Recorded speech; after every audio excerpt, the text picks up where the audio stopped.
네, 한 주간의 정치 한 이슈를 다뤄보는 시간입니다. 국회의원의 시간인데요. 두 분과 함께하죠. 더불어민주당의 김종민 의원 모셨습니다. 어서 오세요. 안녕하세요. 미래통합당의 조혜진 의원 모셨습니다. 어서 오세요. 예, 반갑습니다. 조혜진입니다. 네. 자, 오늘 코로나19 방역 문제를 좀 이야기를 해야 될 것 같은데요. 이거는 사실은 전문 영역이라 우리 정치인들께는 여쭤보지 않으려고는 했는데 이 정치 공방거리가 되어버려서 안 여쭤볼 수가 없을 것 같습니다. 먼저 우리 조혜진 의원께 일단 이전부터 좀 확인하면서 질문을 드려야 될 것 같은데요. 예. 미래통합당 안에서 사회적 거리두기 3단계로 올려야 되는 거 아니냐 이런 목소리가 좀 나오는 것 같던데 좀 당 안에서 공감대가 형성된 이야기인가요? 뭐 그 전문가들도 의견이 엇갈리고 있기 때문에 저희 당이 의견이 하나로 통일됐다고 보기는 어려운데 예. 그런 의견들이 좀 많이 제기가 되고 있습니다. 근데 요거는 뭐 저희로서는 전문가들의 의견이 통일되면 그걸 이제 존중하는 게 좋은데 전문가들도 보면은 예를 들면 대한감염학회라든가 또 응급학회라든가 이런 10여 개 감염 관련된 단체들은 성명까지 발표하면서 예. 즉시 3단계로 격상해야 된다. 추석 되기 전에 이걸 잡지 않으면은 최악의 상황으로 갈 수 있다. 이렇게 이야기를 하고 있고 또 질본도 지금이 정점이 아니고 더 크게 더 확산될 수 있다라고 이야기를 하고 있는데 정부장 그런 얘기했었죠. 예, 그런데 또 다른 이제 전문가 그룹이라고 할 수 있는 이제 서울대병원하고 국립중앙의료원 그 의사들 중심으로 해서 중앙 그 임상위원회는 네네네. 이번 지난 주말 계기로 해서 이제 정점을 찍었다, 꺾였다, 이제 꺾였다 이렇게 이야기를 하고 있어가지고 저희도 판단하기가 어려운데 일단 당 내에서는 조기에 잡자 하는 그럼요. 쪽의 의견으로 조금 더 이제 가는 것 같은데 그것도 사실 부담이 크죠. 아무튼 이제 그러니까 추상적으로는 상황이 심각하니까 좀 더 강한 조치가 필요하다. 예. 이 정도의 문제 의식으로 좀 가름을 하면 될 것 같은데요. 예. 김종민 의원도 이런 어떤 상황 판단에 동의를 하시나요? 네, 근데 이제 핵심이 이 추이라고 하는 게 우리의 대응과 관계없이 그냥 객관적으로 존재하는 게 아니고요. 우리가 어떻게 대응하느냐에 따라서 추이가 달라지는 거거든요. 네. 그러니까 이제 지난 주말 또 이번 주 또 이번 주말 거치면서 국민들이 상당히 협조를 잘 해주고 계시잖아요. 네. 근데 예를 들면 우리 위험 요소라고 하는 게 이제 그 사랑제일교회 발 또 8.15 집회 발 이 정치적인 저항들이 있어요. 근데 실제로 이게 비중이 엄청나게 크거든요. 근데 이런 대응들이 만약에 이 전체적인 우리 대응을 무력화시켜 버리면 그러면 3단계로 안 갈 수가 없는 상황으로 그렇죠. 가고 있다는 거죠.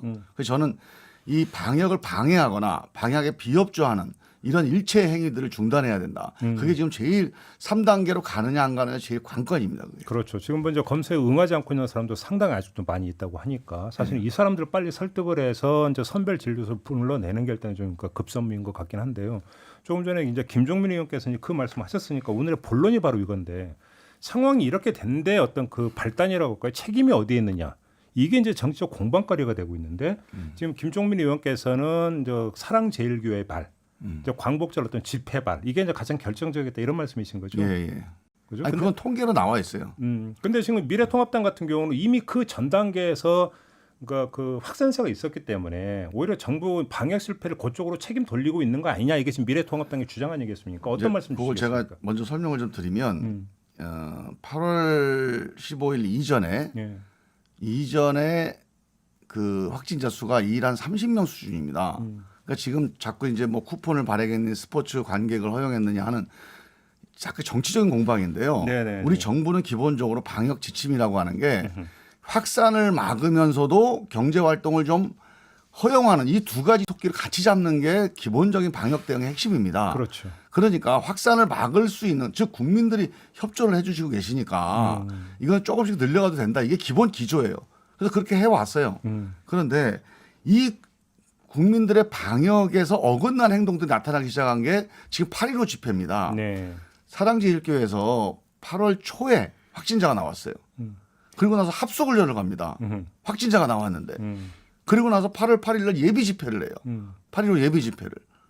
그리고 8월 15일 날 수백 명씩 데리고 와라. 네. 그리고 8월 15일 나오는데 이 확진자 추이가요. 8월 13일부터 늘어나기 시작하는데 네. 8월 15일 이후에 급격하게 늘어나서 200명 이상으로 늘어납니다. 300명대로. 그럼 8월 13일 때 늘어나는 그 숫자도 그럼 사랑제일교회 발이다 이렇게 보시는 거네요? 교회발이에요. 용인교회발인데 이 교회발이라고 하는 거는 일단 집단 감염의 주체가 교회가 취약하잖아요.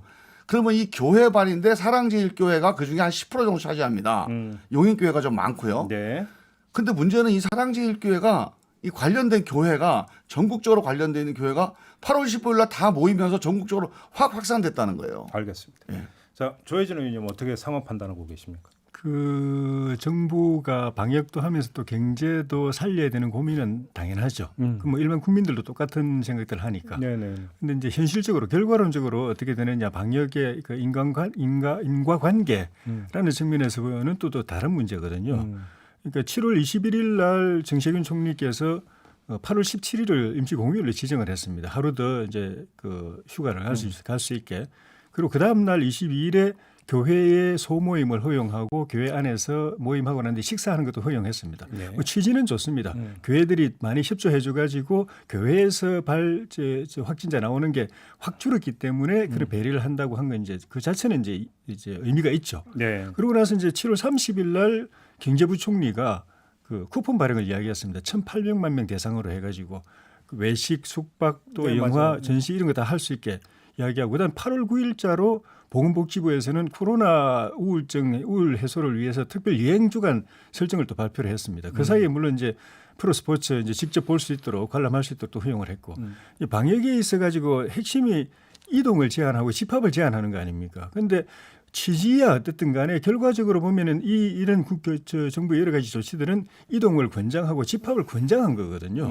그러고 나서 8월 9일 마지막으로 복지부에서 그 특별 여행 주간 설정하고 나서 8월 13일부터 확진이 막 터져나오기 시작했습니다. 네. 그러니까 8월 13일에서 한 20일까지의 확진은 그 상황으로 인해서 발생한 거라고 볼 수밖에 없는 것이고 그 뒤에 발생하는 거는 그 8.15 광복절 집회에서 참석한 사람들 가운데서 나오는 거는 그 뒤에 나오는 것들은 그 관련성을 이제 또 추적할 수 있겠죠. 그럼에도 불구하고 전체적인 그 뒤에 확진 상황은 한 20-30% 광화문 집회와 관련된 것이 있을 수 있어도 나머지는 전국적으로 발생하는 것이기 때문에 그 전부가 다 특정 교회나 광화문 집회 때문이라고 말하는 건 그건 이제 사실하고 틀리는 거죠. 결국 이제 저는요 사실이 완전히 아닙니다. 지금 조혜진 의원님께서 지금 이렇게 우리가 이 방송에서 저렇게 얘기하시면 정말 이거 잘못된 신호를 주는 거예요. 네. 통계를 한번 정확히 보세요. 8월 15일 이전에 13일 날 확진자가 늘어난 거는 용인교회 말입니다. 여기 60명 늘어났어요. 그리고 실제로 그 이전에는 10단입니다. 뭐 10명, 20명 단위로 늘어나다가 네. 평균 30명이었어요. 그리고 용인교회 발로 늘어나면서 이게 뭐 100명 이상 늘어나서 100단위로 올라간 거죠. 예. 그런데 문제는 8월 15일 이후에 지금 10일 동안 누적 통계 한번 보세요. 지금 사랑제일교회 발이 900명입니다. 광화문 발이 200명이에요. 나머지 수도권에서 나머지 집단 감염으로 된 게 200명밖에 안 됩니다. 그러니까 1200명과 그다음에 나머지 200명, 그다음에 용인교회 200명 이렇게 돼 있어요 지금. 그렇다면 이게 어떻게 일반 국민들이 그 방역이 흐트러져서 생긴 문제입니까? 우리 정부에서 방역을 좀 완화한 거는 기본적으로 국민들이 협조해주고 있기 때문에 한 거예요. 그리고 실제로 그거는 효과가 있었습니다. 방역도 하면서 경제활동도 하는. 그런데 문제는 협조 안 하는 이런 집단들이 생겨나면서 특히 그게 광화문 집회하고 사랑제일교회인데요.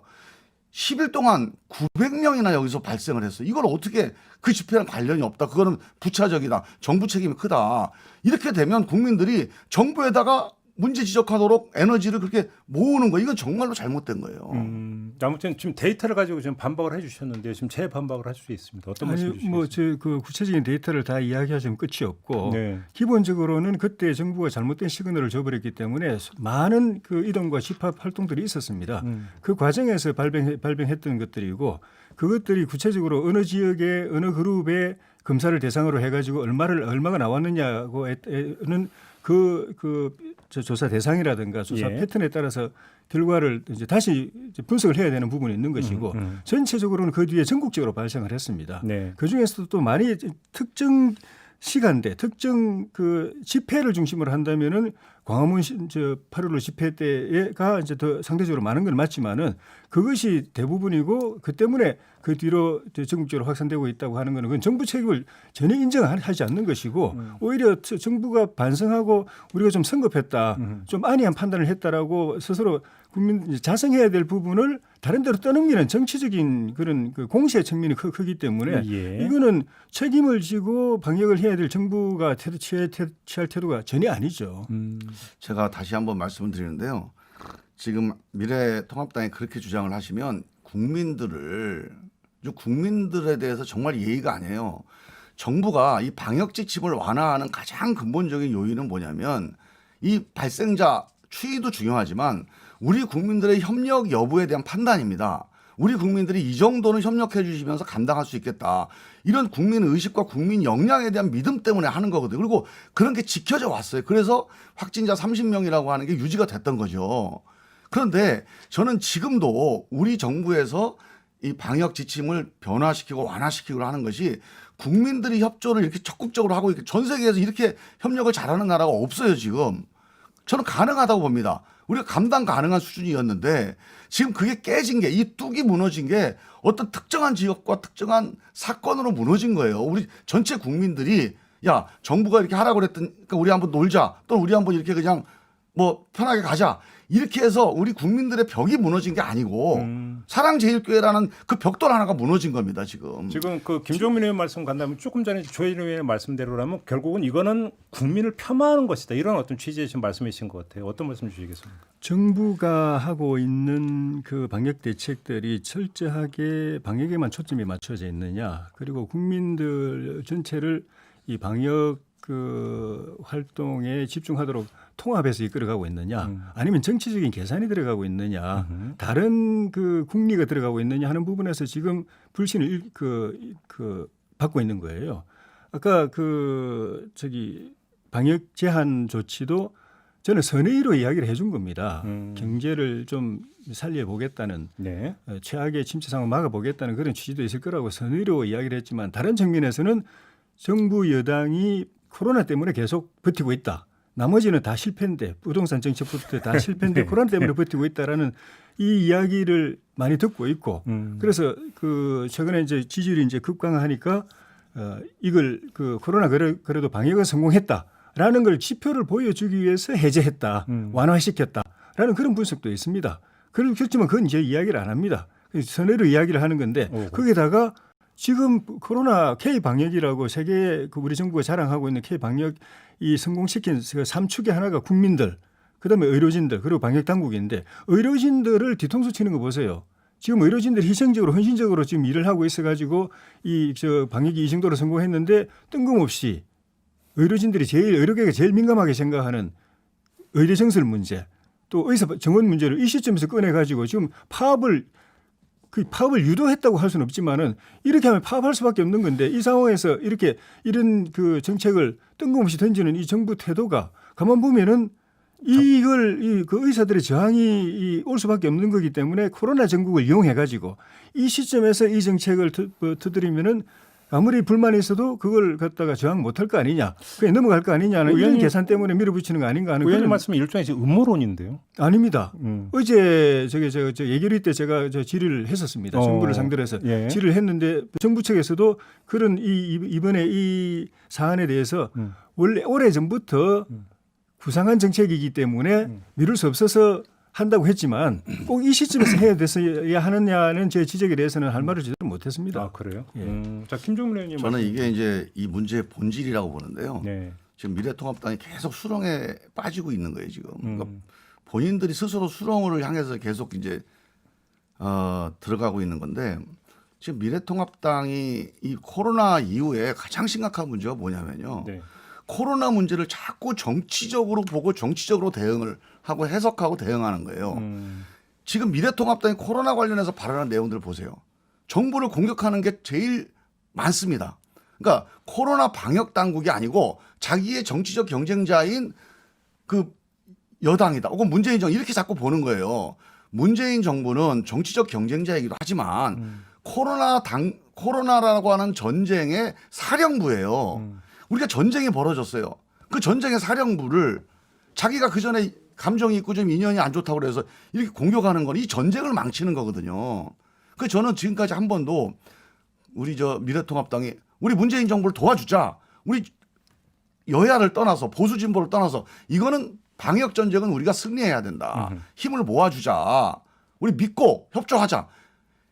매일 이런 얘기를 해야 됩니다. 그게 야당이든 여당이든 공당의 임무예요. 근데 지금까지 한 번도 그 얘기를 안 해요. 안 하고 매일 건수만 생기면 지금 의료진 파업 문제까지 이렇게 들고 나와서 이 방역 당국의 신뢰도를 흔들잖아요. 저는 이거는 미래통합당이 반성을 안 한 거예요. 미래통합당이 선거에서 왜 졌는지 아셔야 돼요. 핵심은 이 문제입니다. 알겠습니다. 코로나 문제 때문에 진 건데요. 알겠습니다. 코로나에 대해서 미래통합당이 정치적으로 공격을 했기 때문에 국민들이 등을 돌린 건데 지금 이제 좀 반성하고 조금 덜하다 싶어서 좀 국민들이 좀 표를 줄까 하고 생각하고 있는데 저는 이런 기조로 가면 진짜 수렁이라고 봅니다. 그럼 좀 조금 전에 조혜진 의원께서 하신 말씀 좀 다시 정리해서 이제 확인 질문을 드리면 이제 이 코로나가 재확산되기 직전에 이제 그 지지율의 어떤 이제 역전 현상이 발생을 하지 않았습니까? 이런 것을 보면서 정부가 이 코로나를 이용해서 바로 이런 정책 공격을 모면하려고 하고 있다. 이런 문제 의식이신가요? 정리라면? 아니 그 언론이라든가 이 일반 여론 가운데서 그런 지적이 계속 나오고 있죠. 그리고 오늘 어제 며칠 사이에 계속 신문이나 사설 이런 걸 보면은 그런 지적들이 계속 나오고 있습니다. 그리고 정부의 태도가 방역에 집중한 태도가 아니에요. 희생양 찾고 낙인 찍고 일종의 미필적 고의다. 마녀 사냥하고 그러다 야당까지 끌어들이고 그게 이제 재미봤다고 보는 거죠. 그렇게 해서 자기 지지율 올라가고 야당 지지율 떨어뜨리는 이제 최근에 이런 지지율 역전 현상을 누그러뜨리는데 효과가 봤다고 저는 생각하고 그렇게 하는 것 같아요. 정부 여당이 할 태도가 아니죠. 정부 여당 기본적으로 집권 세력입니다. 정권을 담당한 세력입니다. 국정을 책임진 세력입니다. 좀 전에 김정일 의원님 말씀하신 것처럼 방역에 있어서도 사령부라고 스스로 이야기했지 않습니까? 그러면은 그에 대해서 잘못에 대해서는 책임을 져야 되는 것이고 야당은 집권 세력이 아니기 때문에 정부 여당이 하는 걸 보고 이거는 문제가 있다, 잘못됐다고 생각이 들면 지적하는 것입니다. 그런데 그거를 엮어가지고 야당에 대해서 뭐 국민 분열 세력이다. 그리고 또 그 방역에 도전하는 세력들하고 이제 같이 한다. 이런 식으로 이야기하면서 오히려 더 분열시키는 그것이 정부 여당이 지금 국민의 뜻을 힘을 이 방역에 하나로 모으지 못하고 이 사안에서도 정치적 계산해가지고 분열시키고 하는 그런 무책임한 태도라고 보기 때문에 제가 지적을 하는 겁니다. 아니 이제 이걸 지금 저런 말씀 자체가 지금 문제가 되는 게요. 지금 낙인 찍는다, 분열시킨다 그러는데 우리가 광화문 집회나 사랑제일교회가 방역에 위험하다고 얘기를 하는 거거든요, 지금. 그래서 여기에 대해서 우리가 좀 이거 협조해라. 그리고 이건 잘못됐다고 얘기하는 이 내용이 뭐냐면요. 기본적으로 이 허위 신도 명단을 제출하고 있어요. 우리가 방역을 해야 되니 전화해봐야 되고 검사해봐야 되니 신도 명단, 허위 신도 명단 제출하고 또는 이거는 무슨 정치 투쟁이라고 생각 안 하고 있어요. 그 다음에 지금 정부가 우리 사랑제일교회나 광화문 집회인 사람들을 양성으로 거짓 판정하고 있다. 이런 얘기들을 지금 버젓이 올리고 이런 얘기가 확산되고 있습니다. 네네. 심지어는 도주하거나 폭력을 일삼고 있어요. 자, 이런 행태에 대해서 우리가 어떻게 분리를 안 할 수가 있습니까?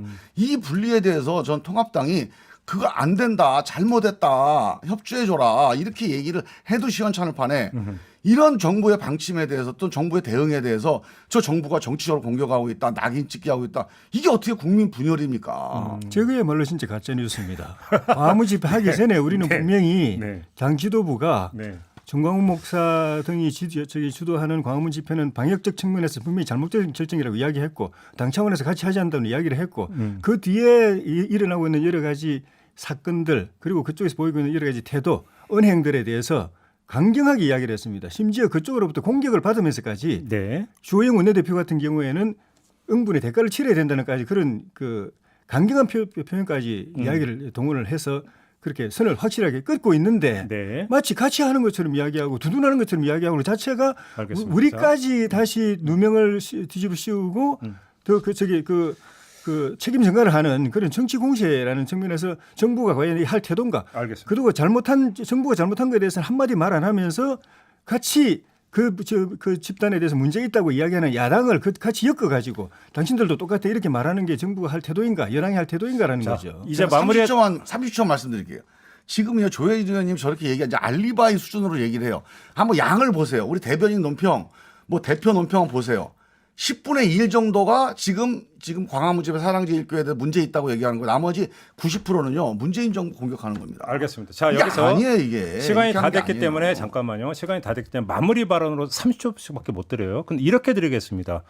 김종민 의원은 야당을 향해서, 조혜진 의원은 정부 여당을 향해서 방역이 그러니까 조금이라도 더 나아지기 위해서 이렇게 좀 했으면 좋겠다라고 당부의 말씀을 마무리 발언으로 제가 좀 요청을 하겠습니다. 어느 분부터 좀 해주시겠습니까? 김종민 의원님, 야당한테 어떤 당부의 말씀을 주시겠습니까? 저는 야당한테 딱 한 가지만 말씀드리고 싶은데요. 네. 방역 관련된 전문적인 판단은 우리 사령부에 맡겨야 됩니다. 비록 그게 불만이 있더라도 네. 전쟁 때는요 머리가 여러 개면 안 돼요. 사령부가 여러 개면 그 전쟁 실패합니다. 네. 일단 사령부에 맡겨야 돼. 전문적인 판단입니다. 책임지고 누가 대통령이 돼도 이런 방역 상황에서 전쟁 상황에서 딴 생각 안 합니다. 그러니까 믿고 맡기시고 정부한테 협조하자. 우리 정부하고 힘 합치자. 이 얘기 좀 해주세요. 알겠습니다. 이거를 51% 이상 얘기를 하셔야 대한민국도 살고 미래통합당도 삽니다. 알겠습니다. 자, 조혜진 의원님. 방역의 성공 여부는 첫째는 좀 전에 말씀드렸지만은 전문가들의 의견을 존중하는 거. 두 번째는 국민을 하나로 통합하는 겁니다. 거기에 정치적 계산 들어가면 안 됩니다. 네. 그리고 자기가 잘못한 걸 정부 여당은 아까 말씀드린 대로 국정을 책임지고 있는 방역 포함해가지고 다 책임지고 있는 세력입니다. 예. 잘못에 대해서는 반성할 줄도 알아야 되고 그걸 또 고칠 줄도 알아야 됩니다. 일체 반성 안 하고 자기 잘못한 것은 이야기 안 하고 다른 쪽에 맨날 과거 정권 탓, 야당 탓, 특정 세력 탓만 하는 그 집권 세력은 집권 세력으로 자격이 없습니다. 그렇게는 국민 통합 안 되고 그러면 협조하고 싶어도 마음이 안 생깁니다. 정부 자체가 따로 노는데 딴 계산으로 하는데 그런 대승적인 저기 자세로 방역을 이끌어 가줘야 네. 사령탑으로서 역할을 제대로 한다. 알겠습니다. 거의 말씀드리고 싶습니다. 네, 오늘 국회의원이 아주 뜨거웠습니다. 아주 뜨거웠고 이 판단은 지금 우리 애청자 여러분께서 충분히 좀 하고 계실 거라고 생각하고요. 오늘 국회의원이 이렇게 마무리를 하도록 하겠습니다. 미래통합당의 조혜진 의원, 더불어민주당의 김종민 의원 두 분과 함께했습니다. 고맙습니다. 고맙습니다. 예, 감사합니다.